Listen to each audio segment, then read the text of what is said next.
School Committee meeting for December 8th to order. Would you please stand for the Pledge of Allegiance? I pledge allegiance to the flag of the United States of America and to the republic for which it stands, one nation, under God, indivisible, with liberty and justice for all.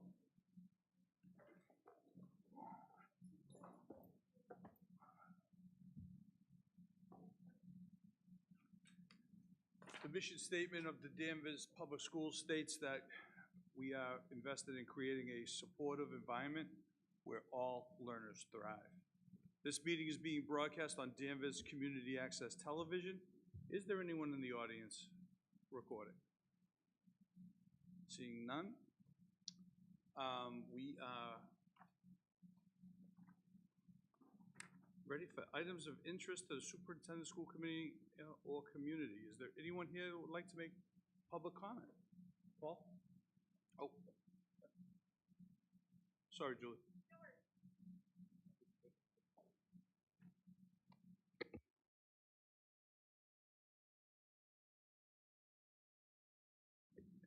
Now I'm on. It's a new experience every time I get up here. Well, first of all, I want to thank Kristen Anderson for taking the time a couple of weeks ago to talk to myself and Dr. Charles Desmond from the HRIC Education Committee. Got an update of what was going on in the schools. Outstanding, probably one of the greatest meetings we've ever had. Truly, it was informed. We received a lot of information, what's going on in the schools. But I'm here just for a couple of calendar updates, reminders. On December 15th in the town square, we'll have the annual menorah lighting for the Jewish holidays. That'll be at 6 p.m. right in the square by the big Christmas tree. Okay? And then the following month, January 19th, from 3 to 5 in the school atrium, we will celebrate Martin Luther King Day. All right? There'll be more details about the MLK event, but I think some of you have been to the menorah. It's about a 20-minute to a half an hour event, and I'm sure, I can't remember what they bring, some food, like, can't remember the name, but they're great, whatever. Yeah, it's a really good time, a lot of fun. All right, so thank you very much, and see you all then. Bye-bye. Thank you, Paul. Julie.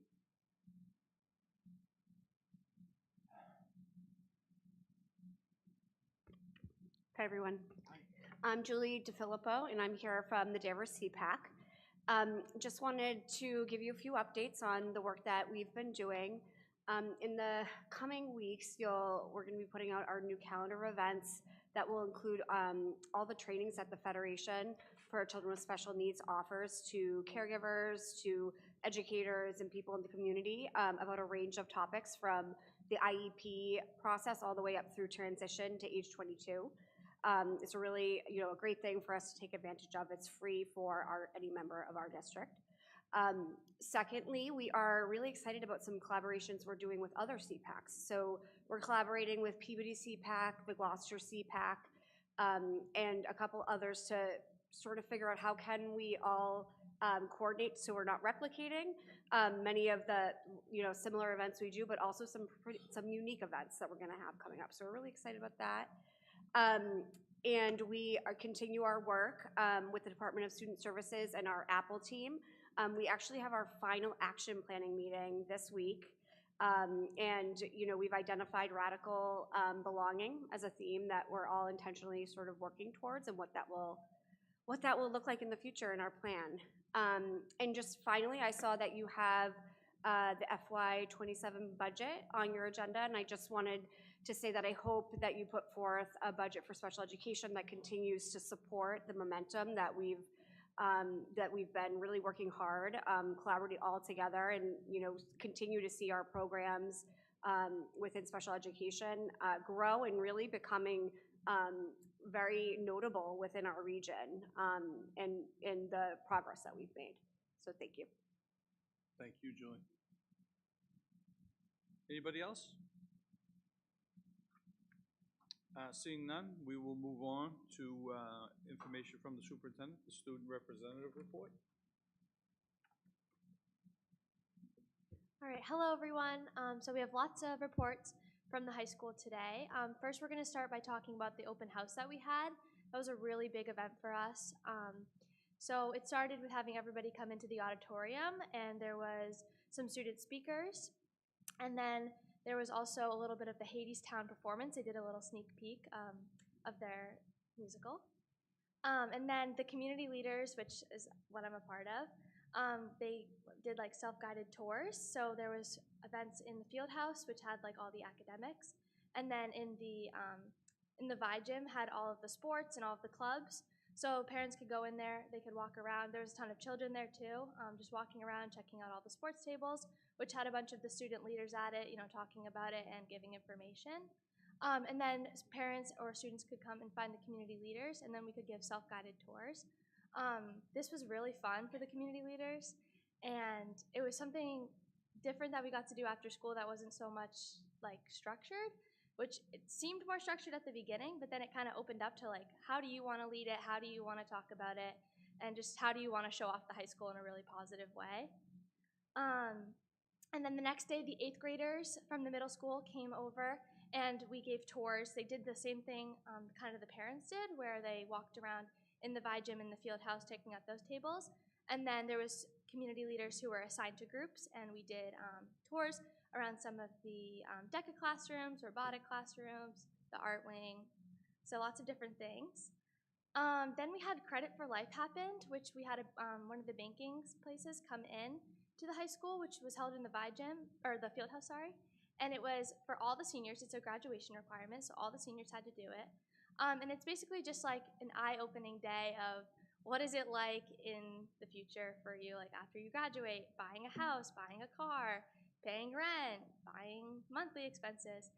So we got these binders, and we basically just had to go around to each table for housing, cars, like I said, and just try to manage our money and see what it would be like. It was very eye-opening because there was a lot of things that I was like, oh my gosh, I feel like I have no money, or I feel like it just like, wow, so expensive.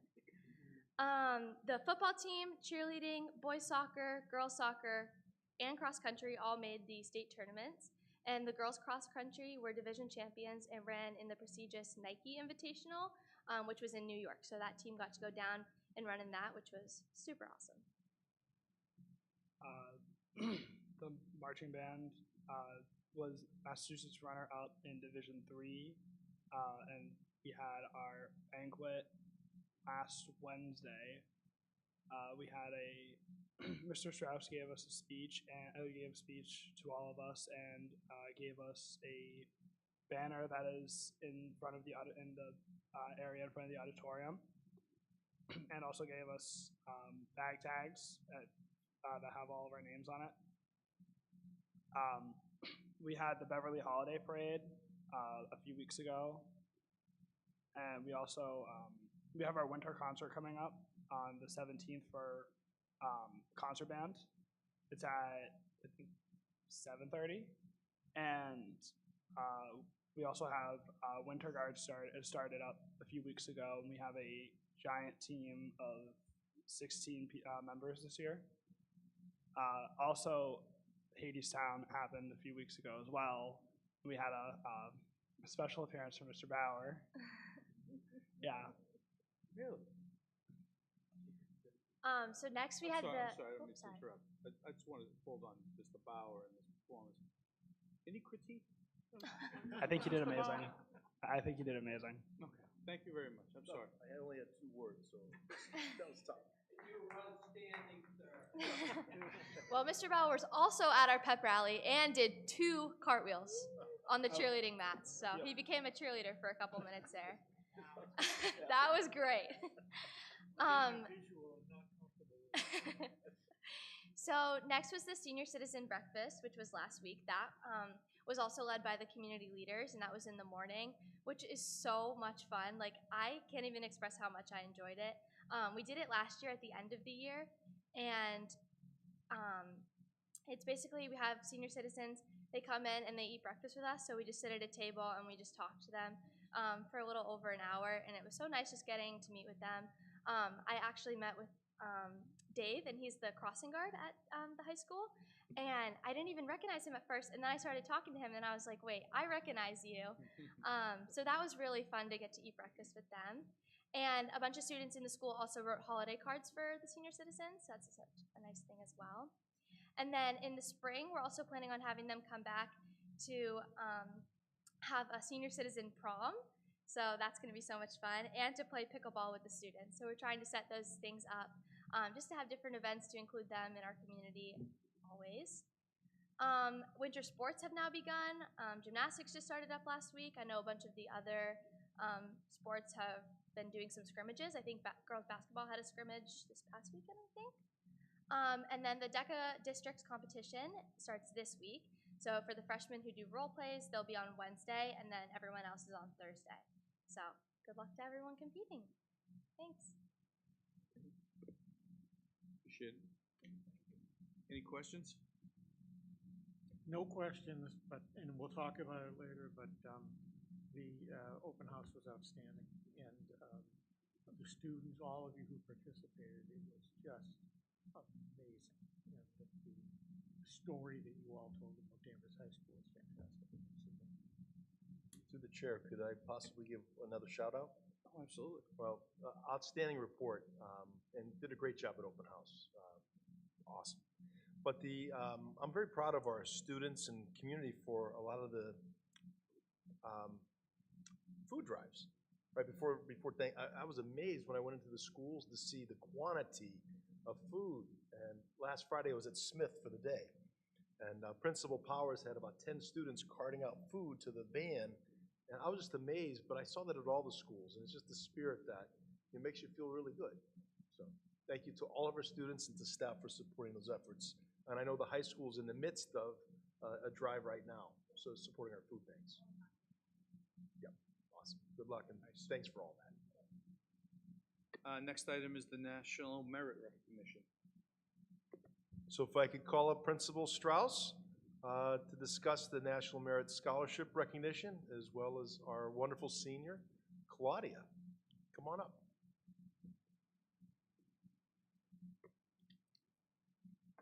Hi, Claudia. Each year, 30,000 academically talented high school seniors are recognized for excellence in terms of their PSAT scores. Claudia is our representative, and it's one thing to be excellent in taking a test, but I really need you to hear a little bit about this young lady. And I'm only talking academically. She's involved in so much within our school. So I did a little bit of research on Claudia. To date, 84 grades have been posted for her since she was a freshman. 83 of them are an A- or higher. That's remarkable. 78 out of 84 are an A or an A+. In her final course grades, 23 out of 23 were an A or an A+. That's excellence.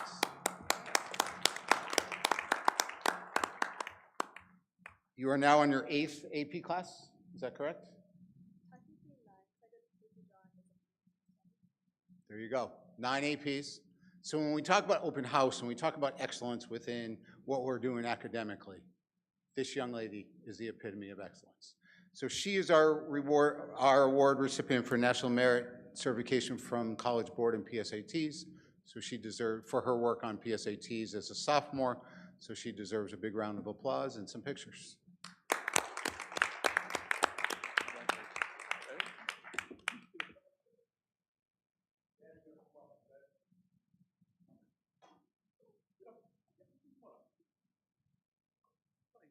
First of all, congrats. Grab it in front. Grab it in front of there. There you go.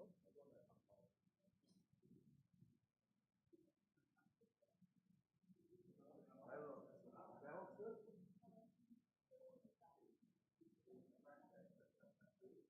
was going to say, all right, smile. Congratulations. Nope, I'm good. That's good. Thank you. Congratulations.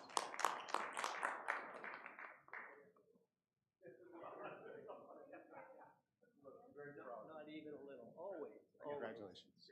Congrats. Congrats, Claudia.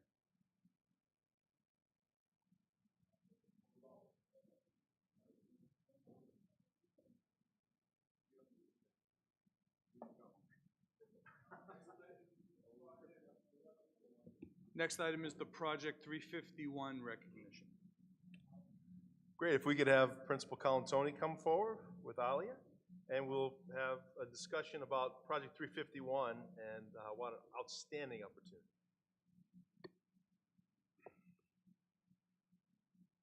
Okay, good evening, everyone. This is one of my more favorite things I get to do all year is really present our Project 351 recipient, not only for Holton Richmond, but for Danvers, to the school committee and to the community.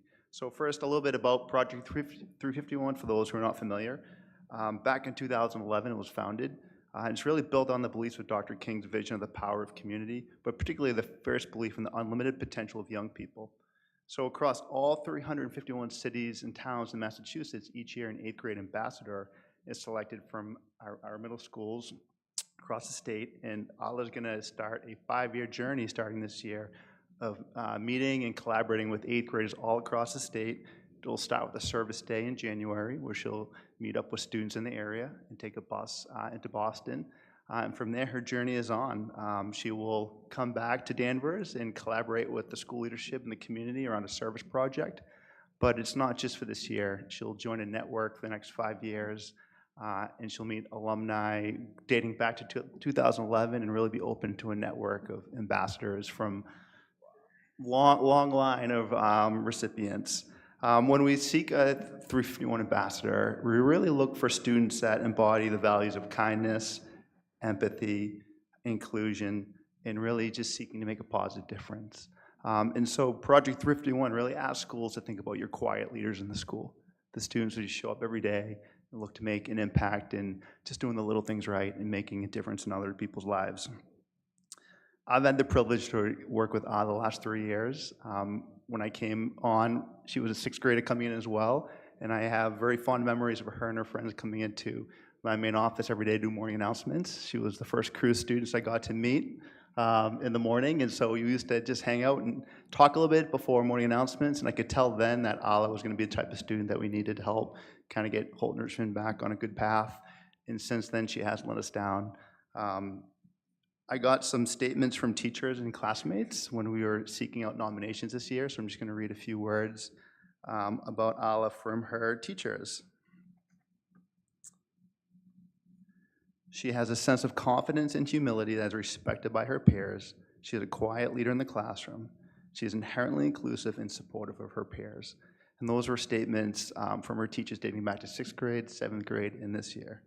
And more importantly, her classmates. This year, I asked 8th graders to give me feedback on who they thought a classmate would be that would recommend, they would want to recommend or represent their school. So I thought that was a nice way to kind of hear from the student population. So these were some statements from Ala's classmates. She's a wonderful person. She's responsible. She's always making people feel included. I know she has high hopes for her future, including being a leader. I know that she would love the opportunity. So Ala, on behalf of Danvers and Holton Richmond, we are proud of you and congratulate you on being this year's Project 351 Ambassador for Holton Richmond and Danvers.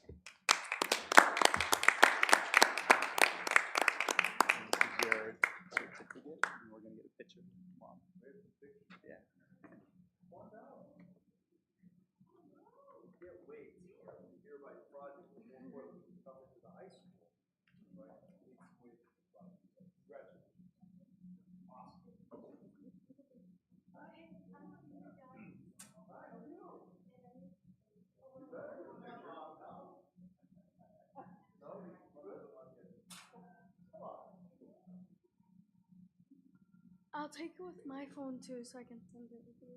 That's right. You'll probably get a better picture than I will. Hi. Wait. We gotta make sure, yep. All right. You got it? You have multiple phones.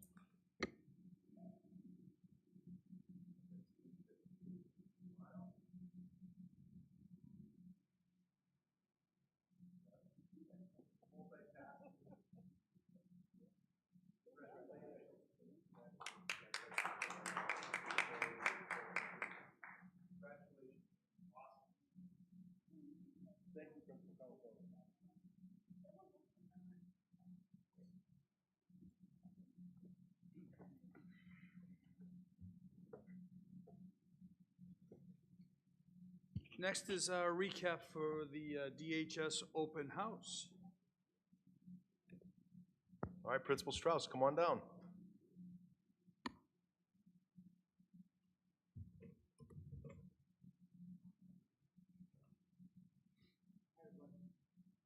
You turn that on now. There you go. There's so much to say. I mean, I realize that many of you saw it and attended. I want to thank, I have to start by thanking first Superintendent Bauer and Assistant Superintendent Anderson for their support and trust in saying, just go do this. Our staff was fantastic. I'm going to reiterate again, it was not a contractual obligation, but they were all there. That says something about the culture that we're building within the school, I think. I want to thank the primary principals. They were really helpful in getting the word out, technology, you know, all of central office. I want to start by saying, before we did ours, I went to that other school up the road who just lost the football championship, and had a lot of conversations with people. But what I found out is about, you know, the amount of money that is spent to do one of those for them is exorbitant. It's more than a cost of a teacher for us. And we did ours in less than $7,500, which is a remarkable, it's a remarkable thing. So I can talk all night. I know I have 10 minutes, but what I want to do. It's actually 8 minutes now. Wow. Okay, what I want to do though is we did a survey to all 8th grade parents.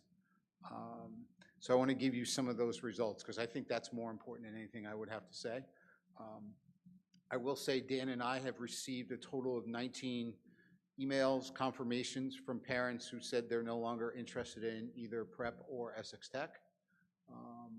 They're either pulling their child's application or they're not going to apply. So that's a positive. You know, there's certainly work we have to do for next year. But on a scale of 1 to 5, how would you rate your overall experience at the open house? And I've done enough of these to find out that you're going to get a lot of cranky people. 85% gave it a 5 and the rest gave it a 4, which is impressive. How helpful were the presentations, tours, and information sessions? 87% were a 5, 12.5% were a 4. Was the event easy to navigate? 92% yes, 7.5% said somewhat. Did you receive the information you were hoping to learn about Danvers High School? 88.4% said yes, the rest said mostly. Which areas were most valuable to you? And you could choose more than one.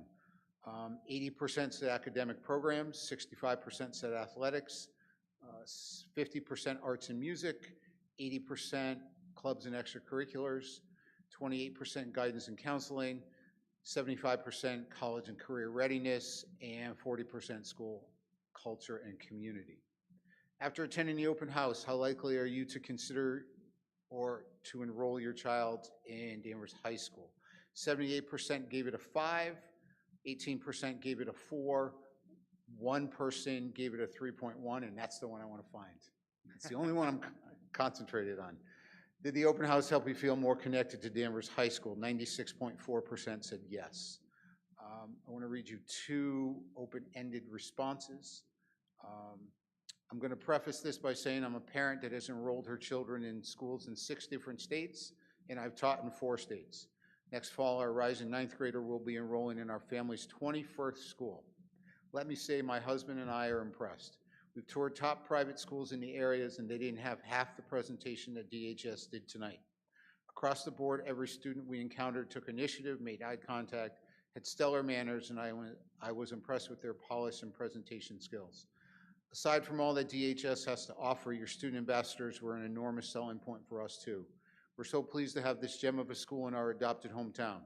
While we're happy to reunite with our favorite teachers, our jaws dropped at how professional the open house was. Well done, 5 stars. Another one said, my daughter was extremely excited with all of the opportunities. She wanted to go to tech and is no longer interested. In her own words, she said that she felt much more confident about high school and was extremely excited. She does not want to look at any other options and just wants to attend DHS. Thank you very much. I said at the beginning of the presentation that night that either we need to tell our story or someone's going to tell it for us. We did a really good job, in my opinion, across the board, the entire district, of telling our story. I'm really proud of how the night was. It was excellent. So I don't know if you have questions or. I would just comment that, as I said before, the students were excellent. I thought your presentation was terrific in terms of laying out the opportunities at Danvers High. And what I was struck by is that we know that we've put a lot into, special ed and into athletics and into arts and things that are important to people. But the range of academic opportunities, the early college program, the AP courses, there were things I hadn't even thought about that we're really doing marvelously to prepare and give opportunities for some students who are looking for rigorous challenges. And that's what I came away with, that there is a rigorous curriculum here, an opportunity for students who want to take advantage of that. And I think that was a part of the story that we don't always tell so well. And I think that you and the students and the staff told that story really well that night. So congratulations and thank you. Thank you. AP diplomas makes a big difference for us. Yep. That's a selling point, and the fact that our juniors can take it and receive their diploma before they start applying to colleges is, we're only one of 5 in the state that are allowing juniors to take it. Mostly it's sophomores and seniors. We're opening it up so that our top flight juniors will be able to take it or take it as a senior. That's going to make a big difference, because when you apply to top schools and you already have a diploma, it's something other kids won't. So we're really excited about that. It was fantastic. Yeah, it was great. I'd like to say it was just a great event, and it started with the passion that I heard you speak about the school. It was very genuine. I think everybody understood that when they heard you. It wasn't contrived, and then that authenticity was throughout all the different presentations from especially through the students and the staff. I think that was very telling. It was just overall very impressive night. So congratulations to all that were involved. Thank you. Just so you know, the 8th grade tour, the next day was an 8th grade tour, as Ollie talked about. There were no teachers at the tour. So there were 8th grade teachers who brought their students over, but the only ones who spoke about all of the programs that you saw the night before were students to students, which was even more powerful, we think. Mr. Chair. Yeah, I would agree. I think, so I missed it due to a work conflict, but I would say from everything that I've heard from you guys and other people in the community, it's been great. And since joining the school committee, I actually thought it was great, to your point, about tell our story or somebody else will. And I think that's any way that we can promote all the great things happening at DHS is great. And also how early we're starting to engage the community, I think is a step in the right direction also. So kudos to you. I think it's, and Ms. Bauer, I think it's, a great program that we're trying to get out there. So nice job. Thank you.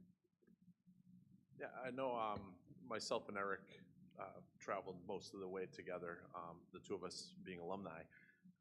We were talking about the old times and how different and how much more there is to offer.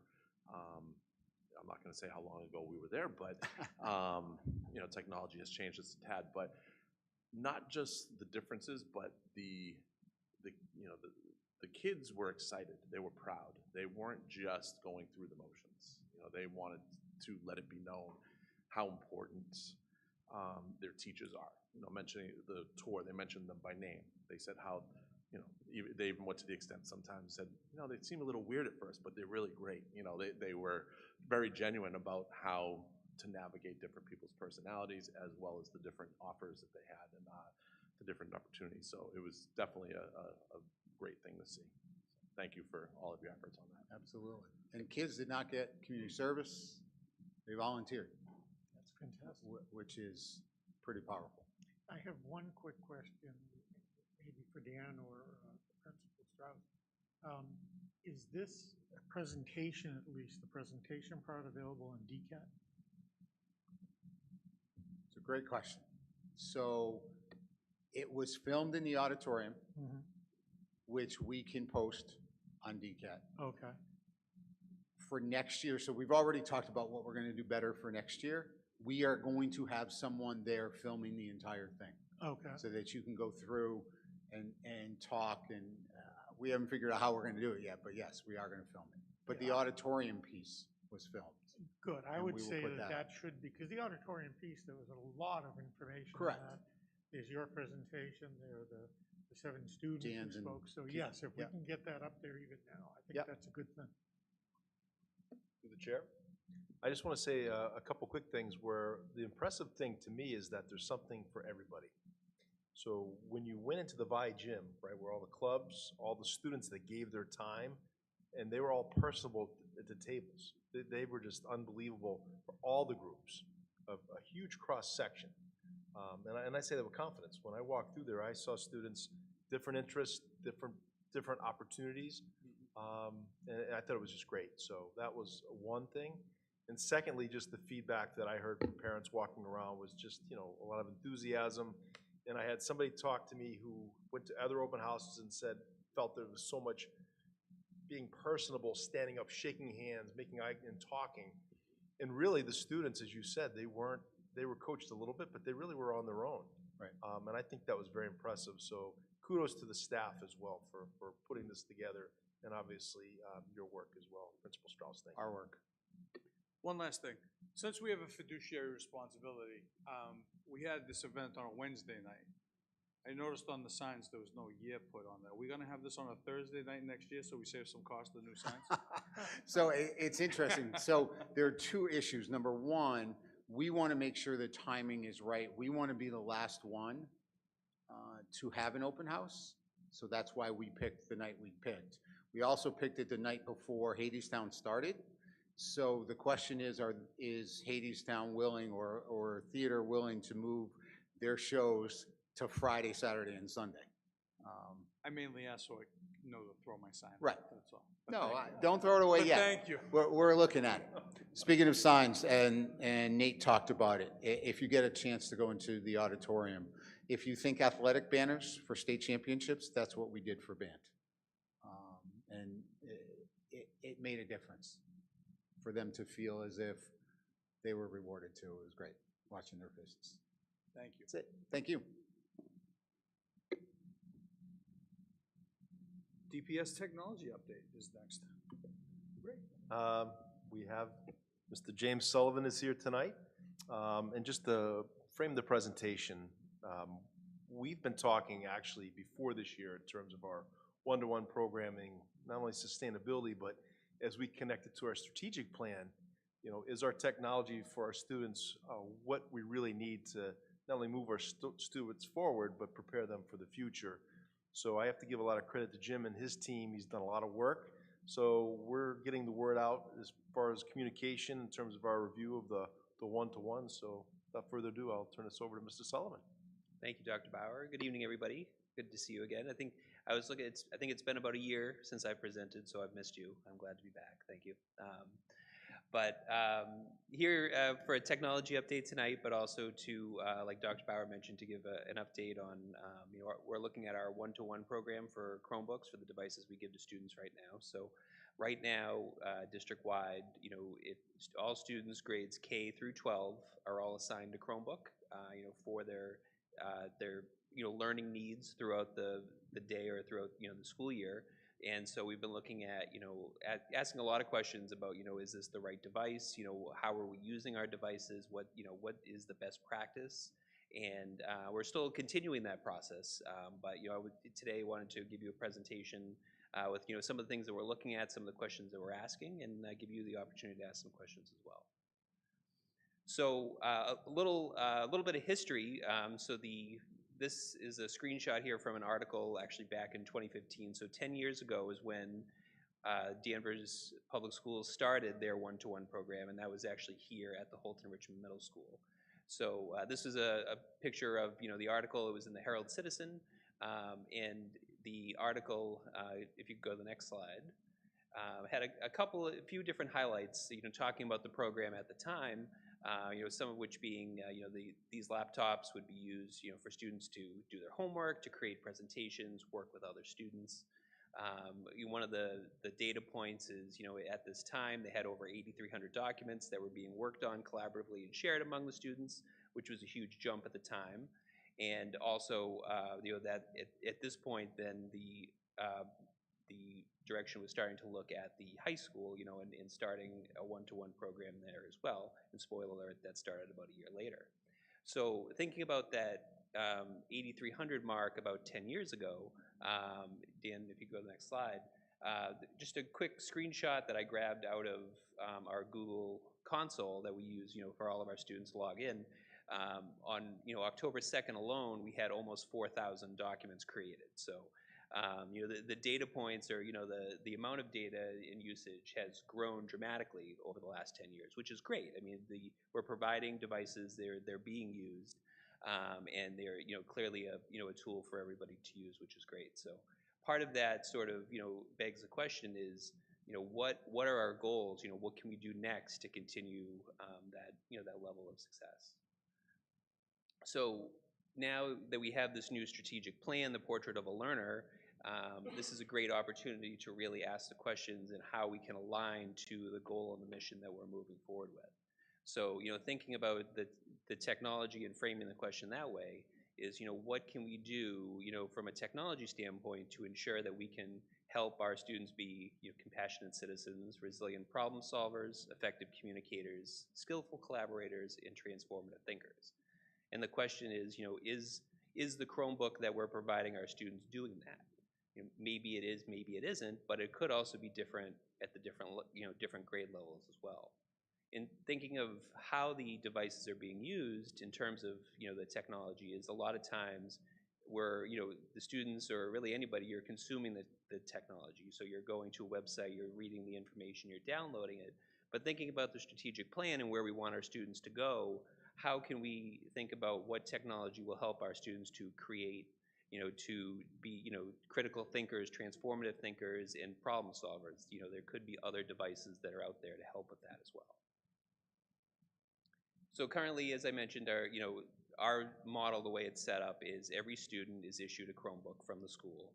And as part of that, in order to maintain the device, each student is also assessed a $35 fee, which is the district takes out a Chromebook insurance policy for accidental damage, so that in the event a device is accidentally damaged, which accidents happen, and that's entirely reasonable.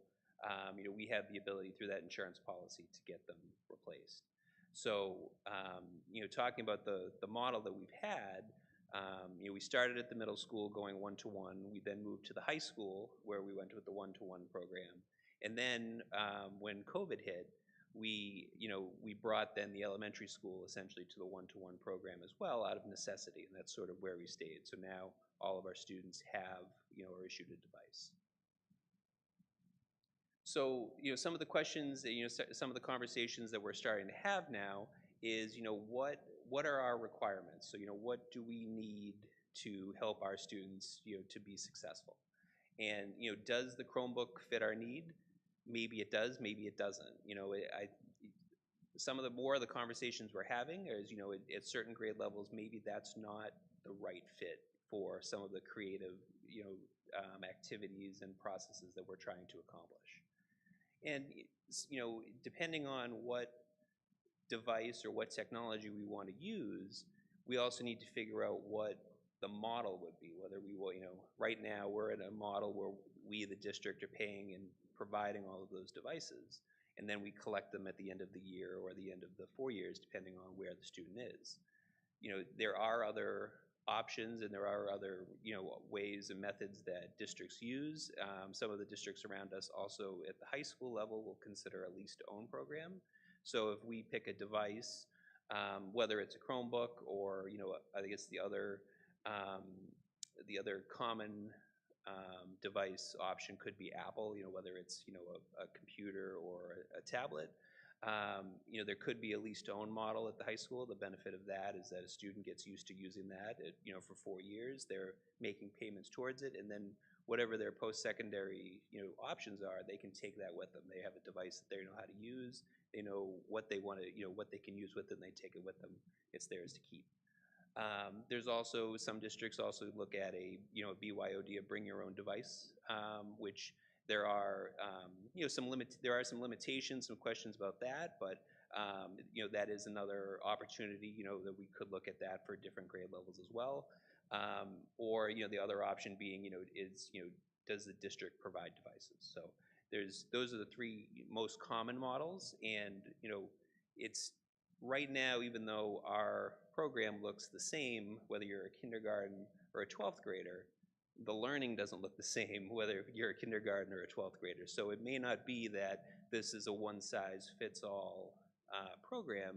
You know, it's important to look at and, and talk to the, you know, teachers at different grade levels and the families as well to find out what the best fit is, you know, to support the learning.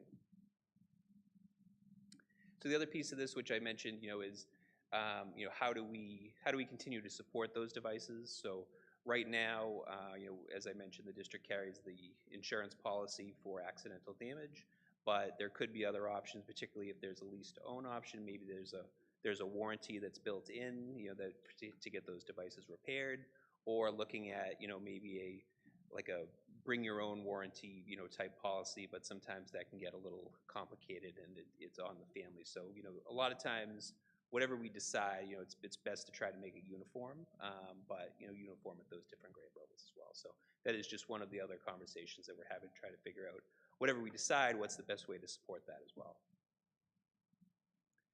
And so, you know, as part of these, you know, conversations, so after, you know, at the beginning of this year, after we've, you know, spent a lot of time working on the strategic plan, this is a conversation that we brought to our administrative team or our leadership team, and we've started the conversation there. We've had, you know, a good, excuse me, you know, dynamic conversation, you know, looking at, you know, talking with the principals and looking at the different levels about what, you know, what some of the needs are. We've also started conversations with the DTA leadership at some of their monthly check-ins, just to start the conversation, because we do want to engage, you know, teachers in order to, you know, understand, you know, really what the needs are in the classrooms and the different levels. So we want to make sure that we include them. We've also talked with the, you know, with the technology team, you know, our district technology team, which is awesome, and they spend a lot of time supporting our, you know, one-to-one Chromebook program now. And we want to make sure that we have, you know, whatever we decide to do, that we have the tools and resources in place so that we can continue, you know, to do a good job of supporting the technology for our students and our staff.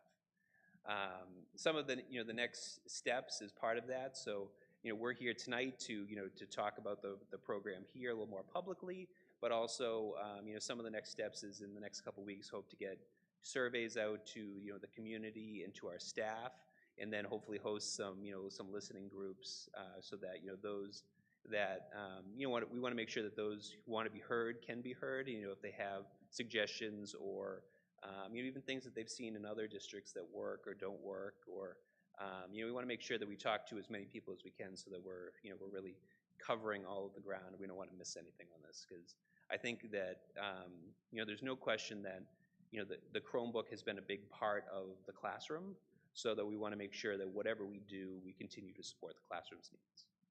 So, but that's the update that we were talking about. So this this fun picture here, as I asked one of my favorite AI chatbots, you know, what it would look like once we're successful with our one-to-one Chromebook program. So this is what we're going to look like afterwards. So I was very excited about that. So.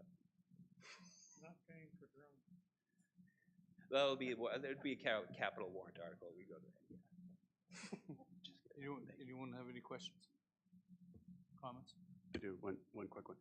So actually 2 quick questions. So I think this is great, you know, continue to evolve and grow with the technology as the kids get older, and obviously as we progress, right?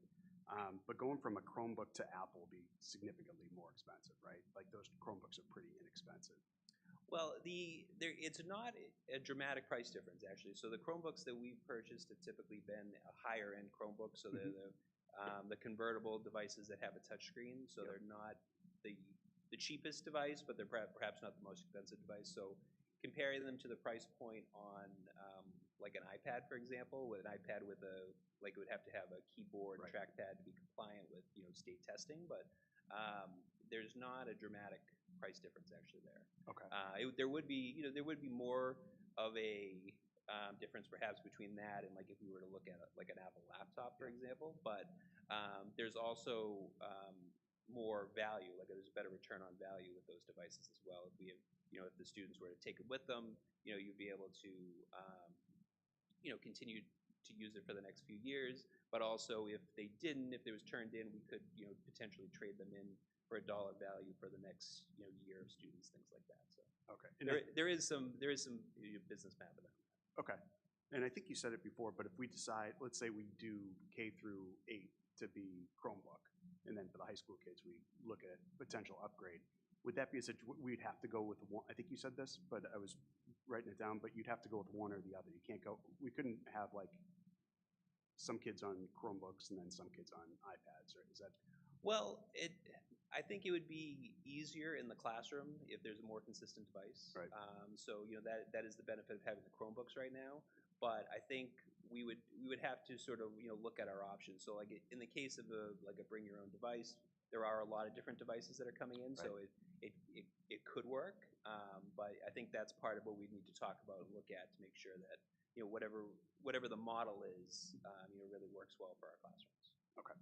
Thank you. You're welcome. Thank you. I would say that I love that you're not standing still, that we're looking at where we're going to go, and really technology is changing so quickly and the opportunities are changing. So I think to constantly be looking at what really works for our curriculum and strategic plan makes a lot of sense. And my own experience has been that when you're doing something like this, asking the right questions is the key. And my sense is that you're asking the right questions. So, I know you're going to think about cost. I know you're going to think about what's sustainable and what's not easiest for upkeep, but what'll work the best in terms of long-lasting technology.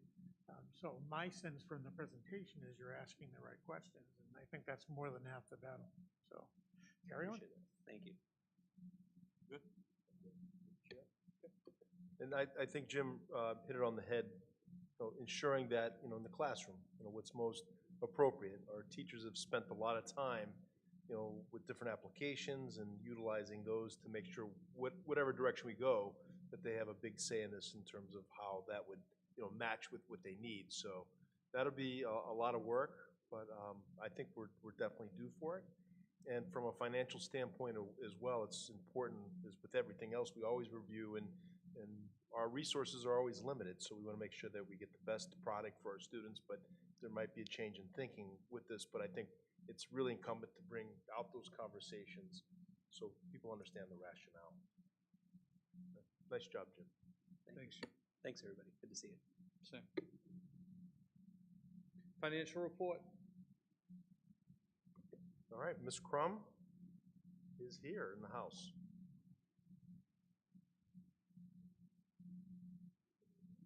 Good evening.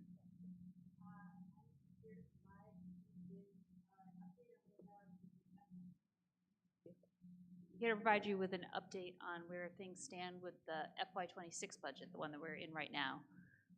The report that I prepared is based on actuals through the month of November. So here we are in early December. So as we have explained, we have brought our management of our substitutes in-house as opposed to contracting out. That has presented some challenges, but it's also going to reap some great rewards, both in terms of some cost savings for the district, since we're not paying a premium to a vendor to manage those substitutes for us. And I think it's also improving the fill rates and having better results in the classroom in terms of getting actual substitutes in front of students. I think because we are developing relationships with those substitutes directly, and I think they enjoy working in Danvers for our district. The grants are, they continue to come every week or two. Feels like I get another notification that another one has been awarded, which is just great news. So I tallied just the non-entitlement grants, not the ones that come kind of every year, at least historically. But these are the more competitive grants that we've applied for. So about almost $300,000 in non-entitlement grants have been awarded so far, and we continue to look for those. Our administrative team particularly Assistant Superintendent Anderson and her team have been looking for more and more opportunities. We keep our eyes and ears open for those.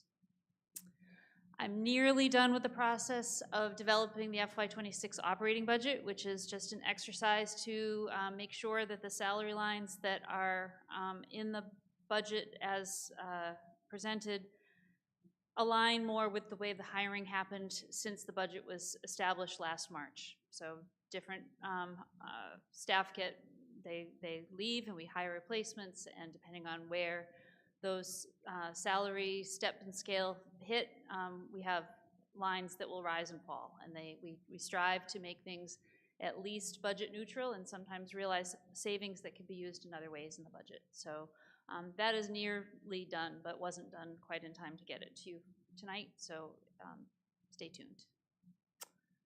David Pulsifer is our Transportation Operation Director, Coordinator, and he has been hard at work on all things to do with transportation. So we met with him last week to kind of review where things stand with transportation. It's something that we're continuing to review. The in-district transportation is showing great savings so far, which is great. The out-of-district transportation, we're still kind of looking at and tweaking things with that contract that we set up with the North Shore Consortium. It's a new process for everybody, and so I think that, so I think with each month of billing that comes through, David can drill down a little bit more closely to whether or not we need to make any adjustments to make sure that we're maximizing what that contract has to offer, and also explore other alternatives if that, we are not locked in to only use the contract for transportation for out-of-district students, and so we will continue to look at that and kind of see where it leads us.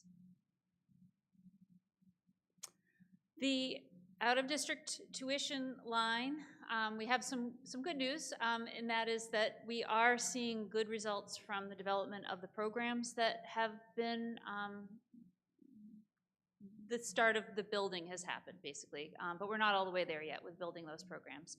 But we are meeting the needs of more and more students. We have found that we've been able to keep more students in our district, which is great for the students. But we're not all the way there in developing the programs, and so we have continued to have some challenges with students that we were not able to, whose needs we were not able to meet, and we continue to make sure that the staffing in those programs is where it needs to be so that all of our students that are in the Danvers Public Schools can remain in the district. One challenge also has been an unexpected reduction. I think I mentioned this last time I was here, an unexpected reduction in our IDEA grant. That is an entitlement grant, but it did have a reduction this year that we had not anticipated, and so that is a $130,000 impact that we are trying to address in terms of a shortfall for the resources that we thought we were going to have at our disposal to use for out-of-district tuition costs. I think the other, as we analyze sort of why that line is over at this point, another thing that has happened is that we did have some placements of students in schools, in placements, after the budget was set in the spring, and that is something that happens a lot of years.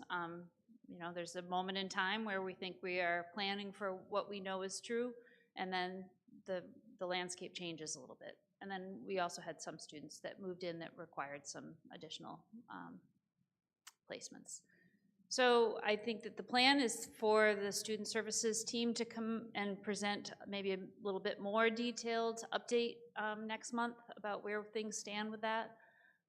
But I just wanted to bring it to your attention that, as the programs are brought in and built up and made really substantial and strong, that there is going to still be a time when those programs are not quite where we would have liked them to have been. If they'd been here a year or two ago, we'd be in a different place today. I think we'll be in a different place in a couple of years.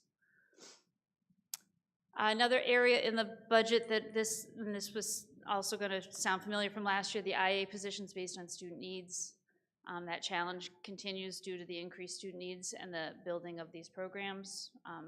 The The programs are meeting more of the student needs, but there is a cost associated with those programs as well, which is some of the staffing that is required to make them robust. So this will reduce the out-of-district placements over time, but it does have a cost right now.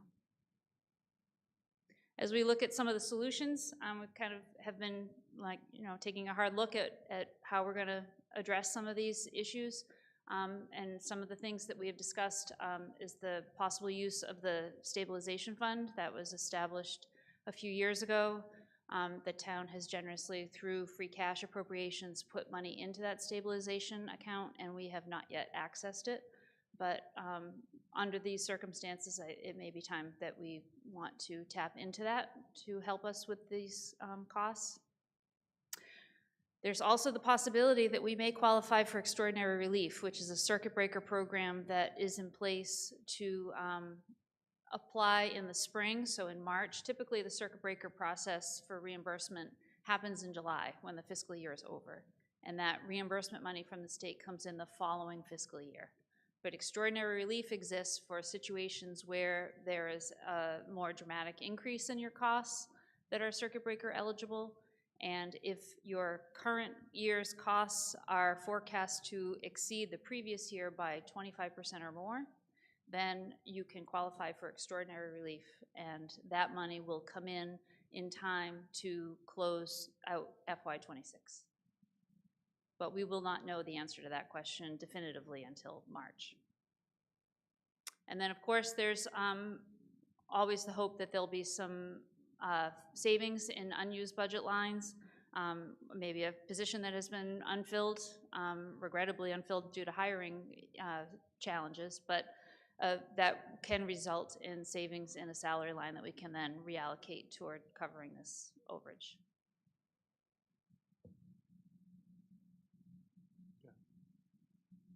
Happy to answer any questions if anyone has anything. Not necessarily so much of a question, but commenting on the special education, the transportation costs, et cetera, and programming costs. There are always, as you mentioned, so many unknowns in terms of move-ins, and there will be situations when a student who didn't need outplacement the year before progresses to the point where they do. That's just how it is, and I think that every district deals with that. I think the key is to keep us informed as to where we stand against the budget, and as you say, to do everything that you can to sort of account for that, and consider the stabilization fund, the extraordinary relief, unused budget line items. You know, I know sometimes it's like pulling a rabbit out of your hat, but again, I think if you are looking carefully at it, and the staff is looking carefully at it, and student services is looking for ways to maximize the in-house programming, you know, it's a universal problem that requires an individual solution for Danvers, and I have confidence that you and your team will, and Dan and the whole administrative team will work toward that. So just keep us posted is all I ask. Sure. Thank you. Mr. Chair. So first of all, I love the new report, so nice job on that. So thank you for that. The question I have is, it's probably, it may not be a question to you. I'm not sure. It might be for Dan or Kristen. The 130K, the IDEA grant. So I know, you know, the grand scheme of things, if we're upwards of $50 million on a budget, 130K is not that big of a deal, but you'll still notice that 130K. How does a grant have a shortfall? So there are several factors with that. So, and we worked with DESE over the summer when we realized there was a shortfall, and we actually recouped some of the money, right? So when they look at the data that would go into this grant specifically, they look at enrollment counts throughout the, not just our district, but our town. So there were some enrollment that wasn't reported. So when you break that all together, that you get into pieces that, when they look at the formula, there just wasn't as much there for that, which was unexpected on our end. So we've taken action to, you know, we've reported the data, but we just ensure that our partners, all that data is fully reported as well. So unfortunately, it came after a point where they've already awarded the money, and we just weren't able to recoup that piece. And as you say, yeah, a larger budget, that is a lot of money, because you might look at that, might cover a placement, as they might say. So we have to be very creative how we cover that. But we've been working very closely with DESE on this piece, and we did recover some of the money. And I think the piece is moving forward is those shortfalls are addressed in terms of reporting purposes. And so our partners, everybody's up to speed in terms of reporting the enrollment. So we appreciate the collaboration, but it just really hit us unexpectedly. And it was well after everything was allocated. So, but we had a lot of people, Mike was in the meeting with us as well, and other town manager and stuff, just looking for ways like, how can we recoup this? So we were able to bring back some of it, but not all of it. Great, thank you. And if I could just add, knowing that this was happening very early, we've just gone gangbusters in applying for other grants, competitive grants, to try to make up some of the difference, which we've done. A quick question while we're on the subject, is the state funding of the IDEA come from the federal government? It does, but the shortfall really did not have to do with that allocation. Okay. It was just the way the formula was put together when you match it with the amount of students in our town. Got it. So that includes that students not only in our district, which we account for, but at the other schools. Okay. Right. Thank you. Yep. Anything else? Thanks for your work, Pam. All right, thank you very much. And if I could add that Pam and her team, it is huge that we've brought the attendants and substitutes into the district, continuous work, and we'll get into more of how we're developing the budget, but certainly knowing that our student services team will be here in January to get more of an update in terms of where we're at, and they're working very hard at trying to maximize. But I think Pam really said it, and it was said earlier in public comment, is that we've come a long way in developing, but there is a cost with that. And you get to a point where once we get things fully developed, not only will we be able to provide the best programming, we have great programming to keep more students here, but we're getting at a point, we're getting close. So very proud of the work we're doing. Sometimes it gets a little more challenging before it gets easier. It never gets easy. So I appreciate Pam and her work, as well as the student services team. Thank you. Equity Subcommittee update.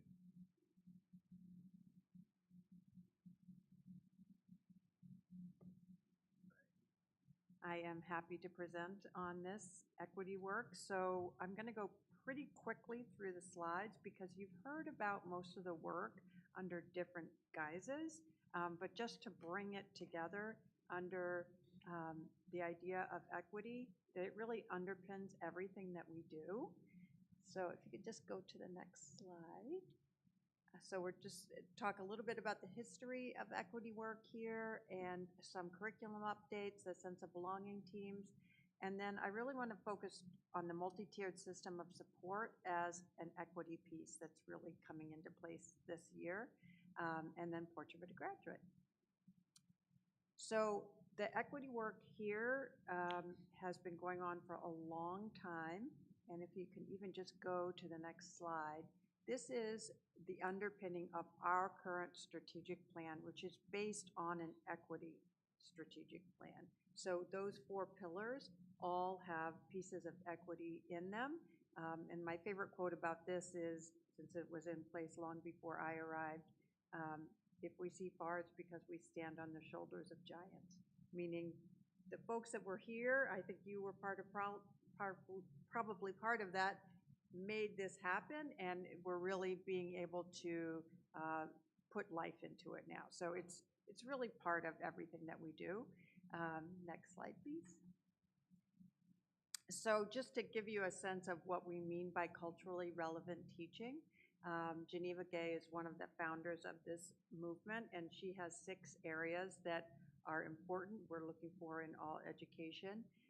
Having high expectations for all students, engaging students' cultural knowledge, experience, practices, and perspectives.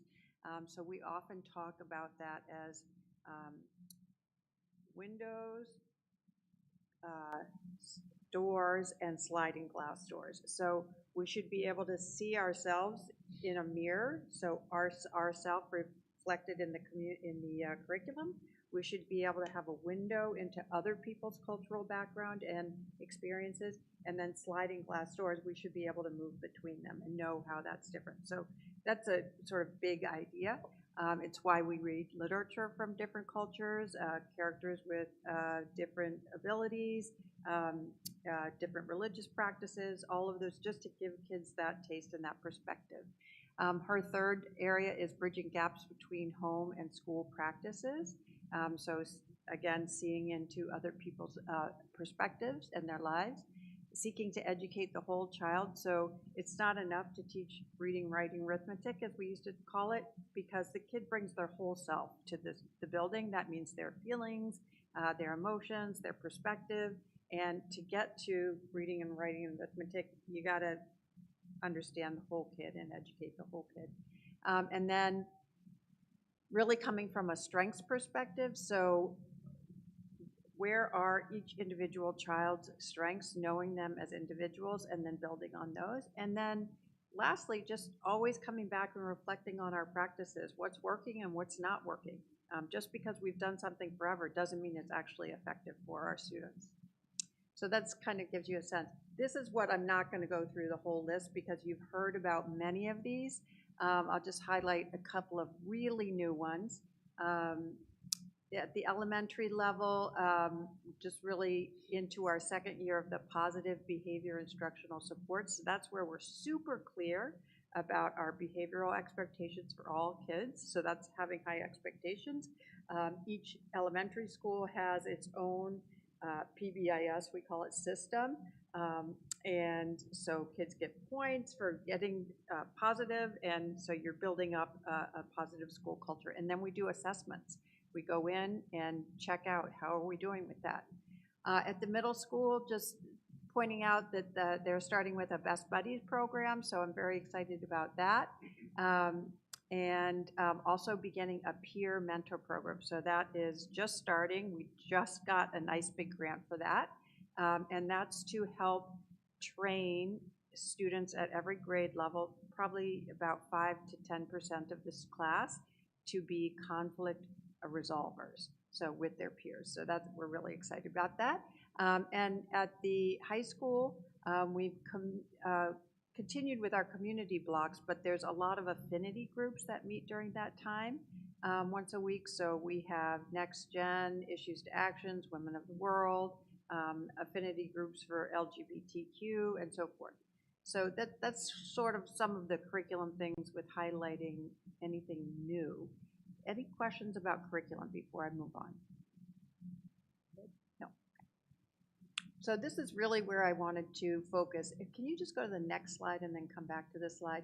So this is the idea. I love this graphic because it really shows the difference between equality and equity, meaning fair is not equality. So if you can see the picture on the left, the 3 boys or children are trying to see over the fence for the baseball game. So if we put them all with the same support, only 2 of them can see over. In the other picture, that's equity, where you give every child what they need. So you can see the first child has no box because he can already see over the fence. The second child has 1 box because that allows them to see over the fence, and while the third child needs 2 boxes, but they all get to the same place, which is they all are able to realize, in this case, the curriculum, and come to mastery of it. So if you can go back to the slide, thank you. So this is how we do it. So it's so technical. It's called the multi-tiered system of support, but as I've done in other presentations to you, I'll just talk about reading.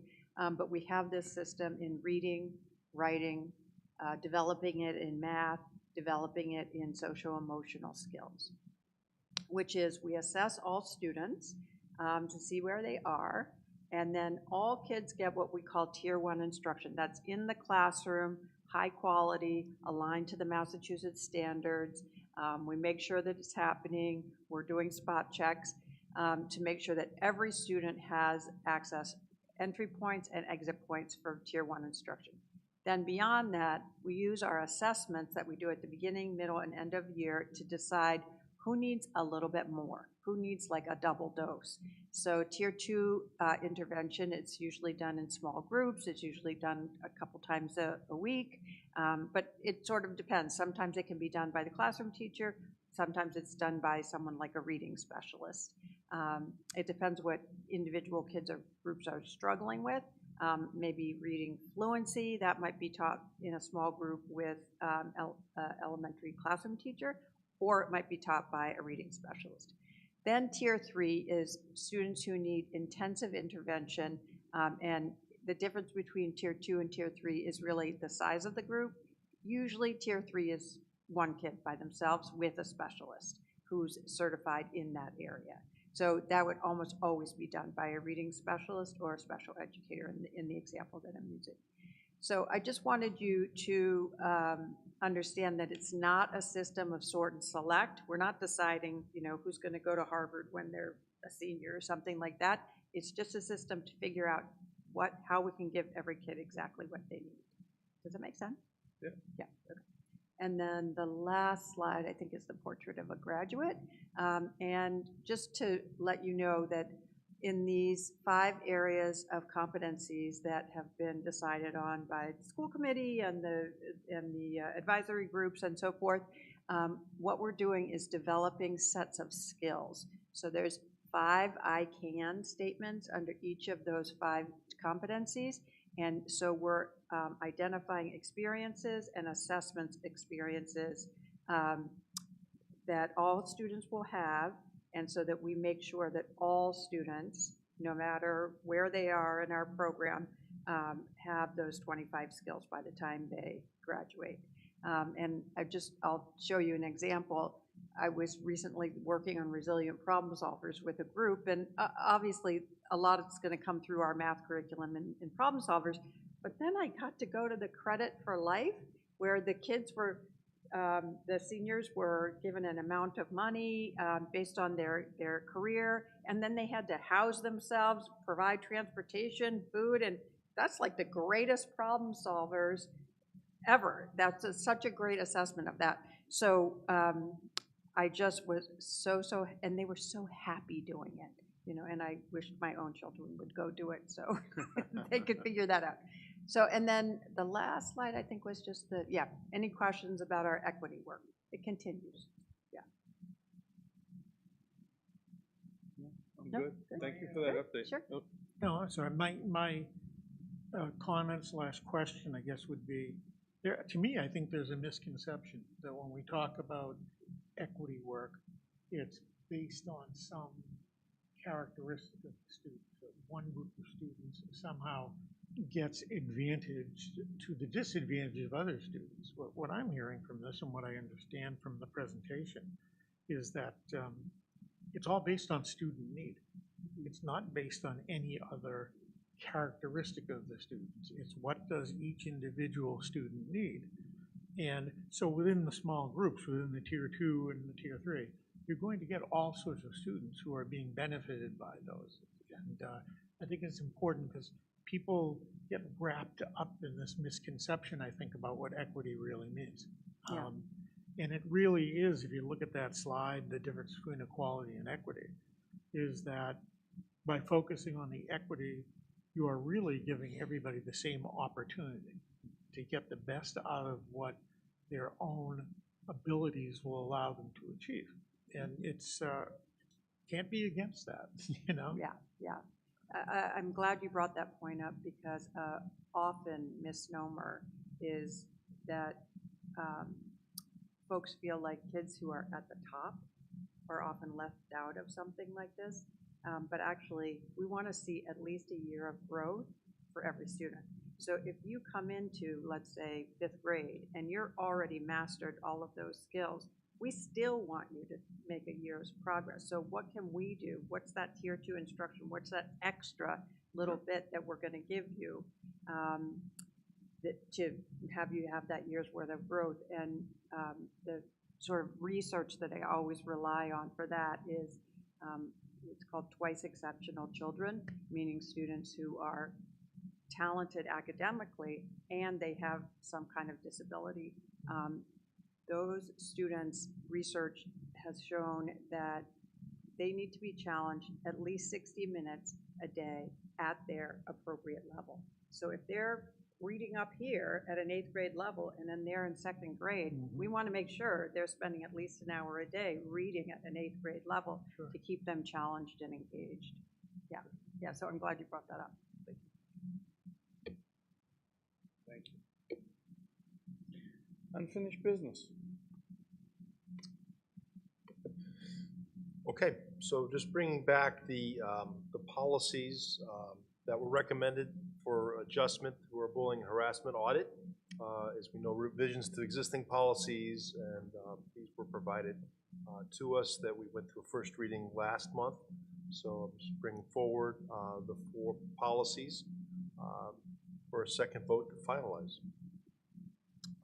So as we know, policy AC, the non-discrimination harassment, we've made the adjustments to comply with the current Title IX regulations, the guidance on meal modifications, which actually is a new policy too that I'll bring up later on in new business, and just the definition of race under Mass General Law. So I recommend amended policy AC, non-discrimination and harassment for second reading with the committee.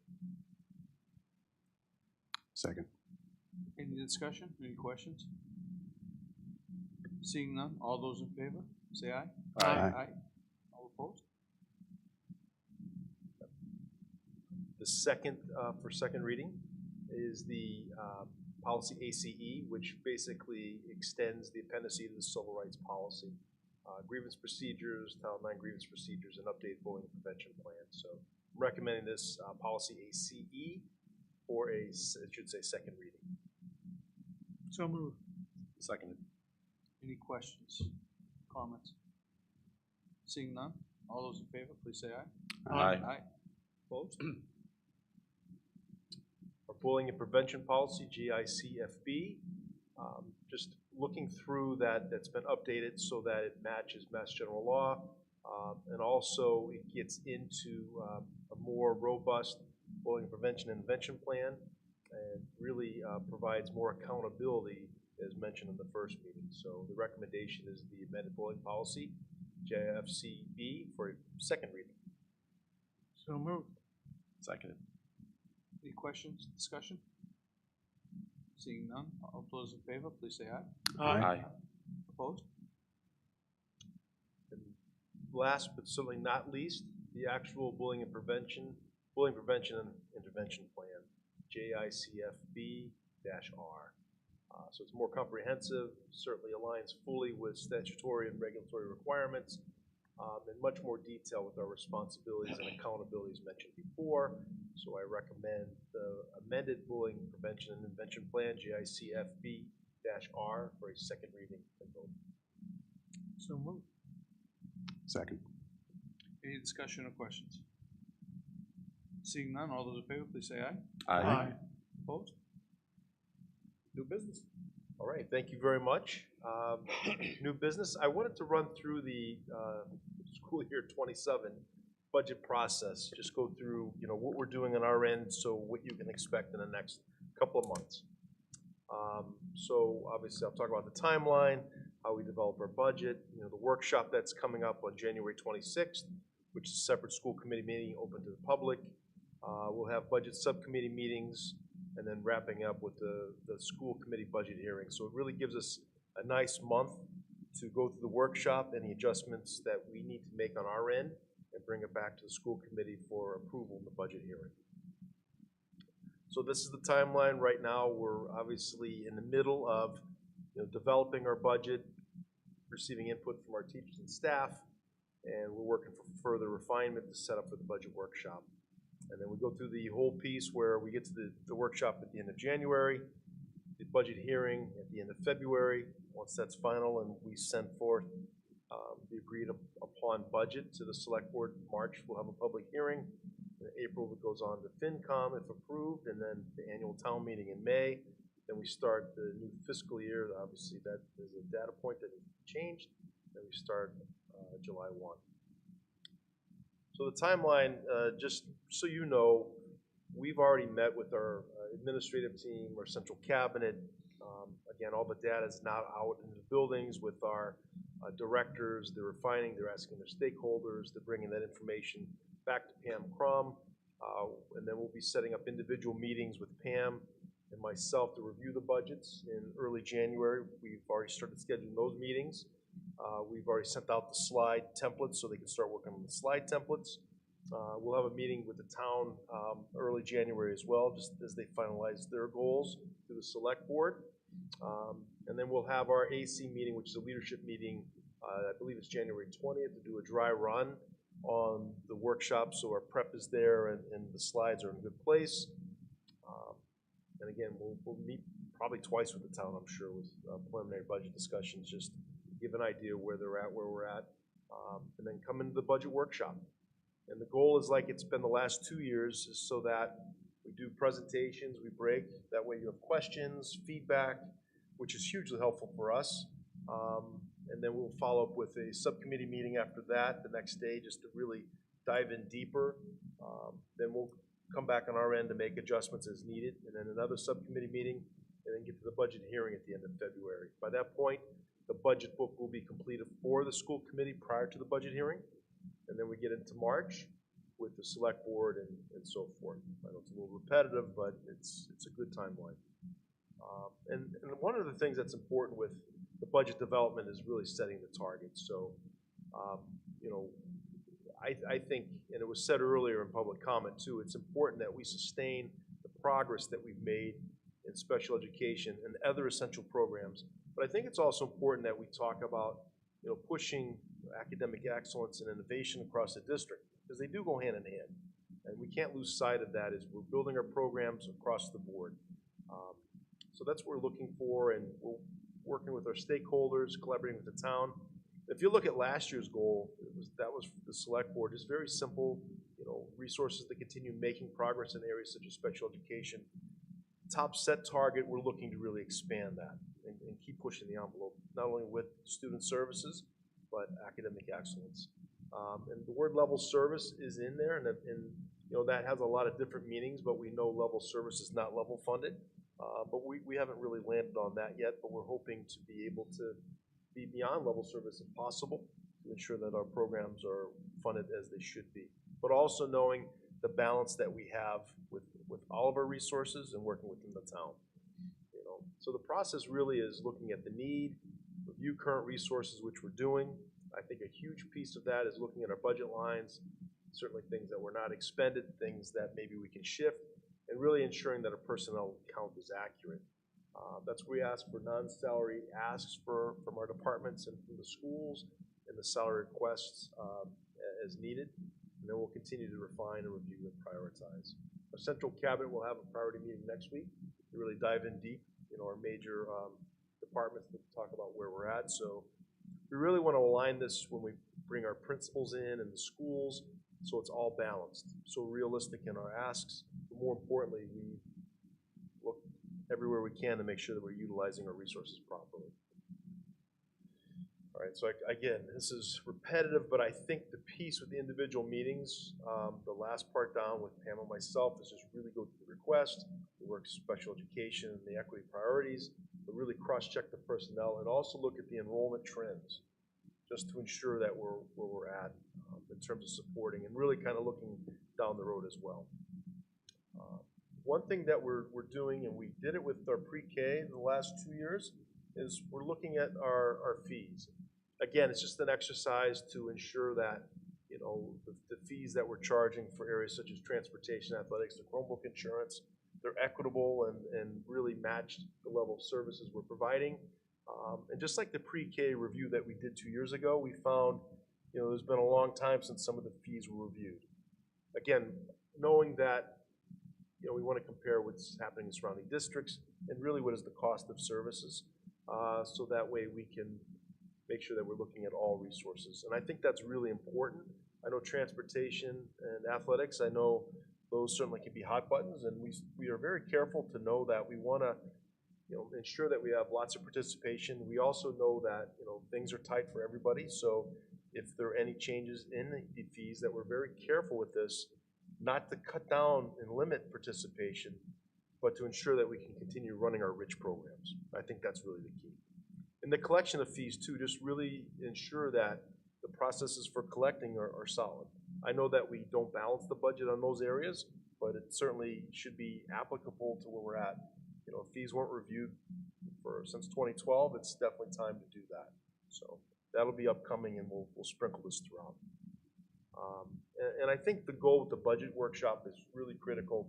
The feedback from the school committees is so important, right? And our last administrative meeting, they want to ensure that, that's going to happen. We know it will, and just understanding that you will ask questions to ensure that our programs are supported, but more importantly, really dive into areas that, because you represent your constituents and bring a different point of view, which is so important to us as we have a unified front for our budget.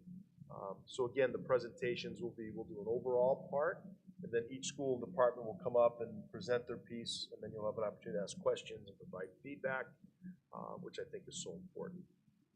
Right, and the hearing itself, there's a lot of prep for that, right? Budget workshop sets us up for that, the subcommittee meetings. Then we also have February school committee meeting, and then the hearing itself is separate at the end of February. And again, that's an open meeting and open for public comments as well, which I think is important. Right? So that's all I really have. Nothing earth-shattering, but I think it's important, and I'm open for any feedback on the process. If there's anything that we're missing in the consideration, just because we've moved along the last 2 years in this general mode, doesn't mean necessarily that's always the best practice, but I think it's just important that we give our stakeholders enough time to prepare the information, really review, but also making sure that our central office is aligned with our buildings and departments. And then when we come to we want to be very prepared for the budget workshop, so that we provide the best information we possibly can to you. So open for any questions or any comment or feedback. Anything?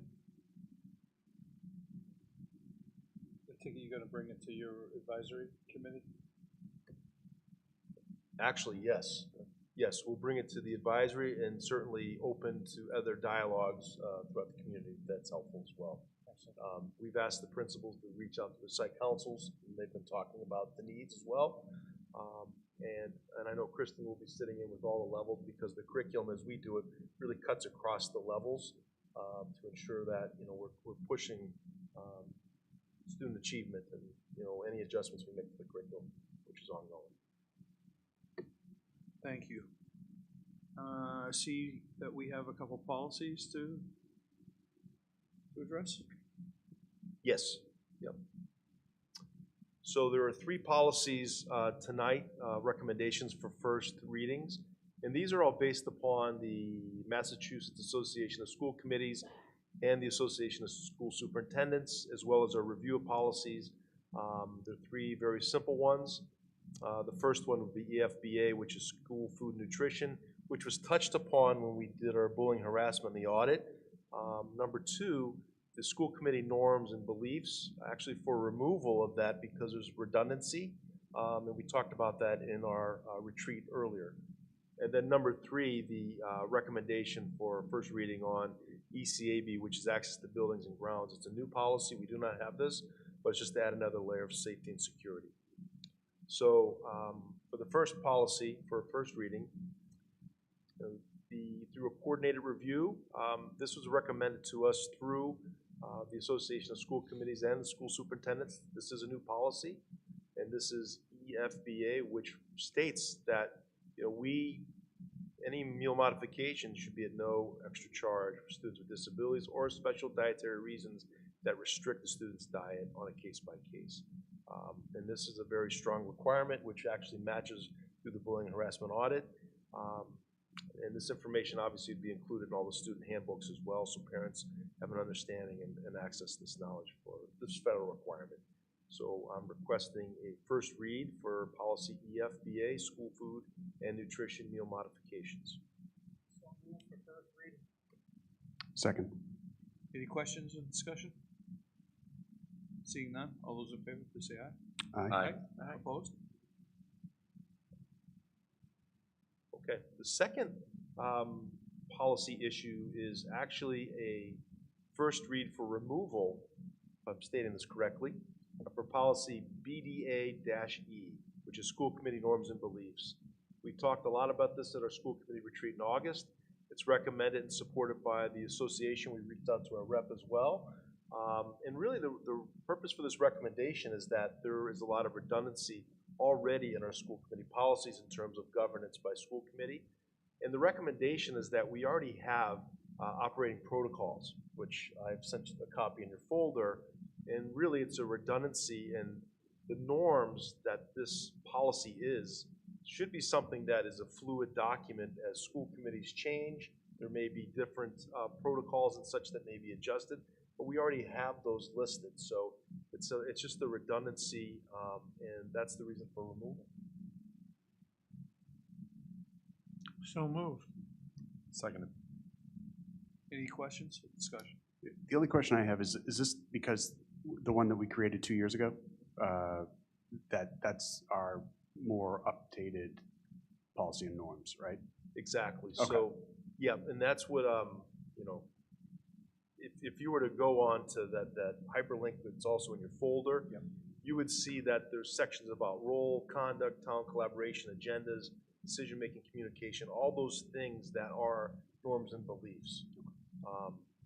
So it's really the same thing, essentially. Anything else? Understood. No. Seeing none, all those in favor, please say aye. Aye. Aye. Opposed? All right, and the last policy that was recommended, as we were doing an audit of our policies, well, not an audit yet, that'll be next year. But it's just more oversight on the safety of students and security in the buildings and grounds. So this is a new policy, ECAB, access to buildings and grounds. Essentially, it's an outline that we would have in there that really accessing buildings and grounds during the school day and non-school hours really is for the back to school business or anything that would be deemed necessary. So please note that our buildings are community buildings, and we do have a crossover with the recreation department as well as athletics, and that's always coordinated. So having this policy itself really defines like who should be in the building and who shouldn't be in the building. And I'm really more focused with during the school operating hours. I think that's important. It's surprising that we don't have a policy, but it also refers back to ensuring that our visitors, the check-in procedures and policies, it doesn't state it, but it goes back to that should always happen with our operating procedures. And it does during the school day. Obviously, when you get into community events, you know, everything goes through, we work with the buildings and grounds, right? And we certainly know that this will not impact any of the other programming in our schools. It just tightens up our level of safety and security. So the recommendation for policy ECAB, access to buildings and grounds for first reading. So moved. Second. Any questions, discussion? Seeing none, all those in favor, please say aye. Aye. Opposed? Okay, that's it. Order of business, minutes. Mr. Chairman, I move to approve and release the minutes from the November 3rd, 2025 regular meeting. Do I have a second? So moved. Any questions on the minutes? Discussion. Seeing none, all those in favor, please say aye. Aye. Opposed? Consent agenda. I move the approval of the consent agenda as presented. Second. Any questions on the consent agenda? Seeing none, all those in favor, please say aye. Aye. Aye. Opposed? Any communications? None? Okay. Legislation update? I have no formal report. I think the big news out of the state government was the governor presenting, at least in theory, a procedure that will bring some level of testing back to the graduation requirements, even in spite of the vote on the MCAS. But she's, I think, trying to walk a fine line by indicating that that's not going to be the only criteria. And there's just more to come on that. We have to see what happens. Do you have any thoughts on that? Yeah, I've heard about we received today a 7-point required plan. Is that what you're referring to? And the first couple of points are kind of gray area, I would say, at this point, because it talks about mastery of courses that are required, like 4 years of English, for example, and then assessment to prove mastery. So what does that look like? And most things that I've seen so far have internal measures. So the question is whether that's going to be enough. Yeah. Thank you. Any other updates from any other subcommittee? To the chair? Yep. So our safety committee met last month, and it was a great meeting. We really were honing in on InformaCast is going well. We've also talked about reunification, God forbid any major crisis, working on that piece. Also just getting great feedback in terms of what's happening in our buildings. So a very productive meeting. Also for the North Shore Educational Collaborative, we had a board meeting last week, and I did share with you the annual report, which I think is important. And inside the annual report, it's worthy to note that the work that they do at the consortium, it's outstanding. And if you look at the cost analysis that they provide in terms of the services that they offer versus private settings, again, you know, it's based on what the child needs. But they're so competitive, and they're a great partner. And you know, the board itself recognizes that, you know, obviously there is always a cost with doing business, but certainly as you spread it amongst the other 20 members, you know, they're able to keep the cost as reasonable as possible. But I had the opportunity to tour the Kevin O'Grady School, which is for our medically fragile students, and actually had the pleasure of meeting 2 of our Danvers students that are there and meeting the parent, and it was an outstanding experience for me personally. And just to see the work that they're doing in the Kevin O'Grady is it's just remarkable for the students' benefit, but more importantly, the support that is there. And you know, I know when we talk about special education and the critical work that we're doing to build our programming, we also know there's some programming we just can't provide. So seeing at that level, because you never want it to be versus like a person should or shouldn't do this. It's what is most appropriate for the child. And it just felt really good to see, you know, the level of care, but more importantly, the pride by the staff, and they do a wonderful job. So I did send that to you, and it's noteworthy that, you know, it is cost effective, and they're willing to partner with us as we move further with our programming, you know, in terms of franchising and things like that. So I'll keep you posted on that. And we have a policy subcommittee meeting this month. Great.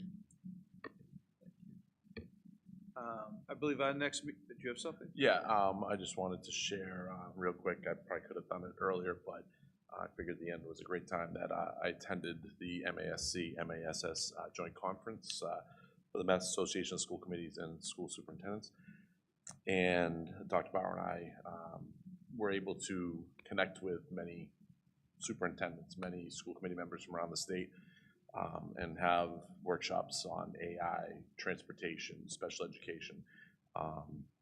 And it was really a lot of, you know, I have a whole notepad full of notes that I had taken on these things, but looking to the future, it's going to be here in town next year. So nice. Hopefully it's an opportunity for all of us to have an opportunity to get it over there for at least one day, because it was very eye-opening to see that everything that we discuss here is across the board. All of the fears or wonders of other things that are coming down don't just stay here, it's across the way. So yeah, it was definitely a great time. Well, thank you for going.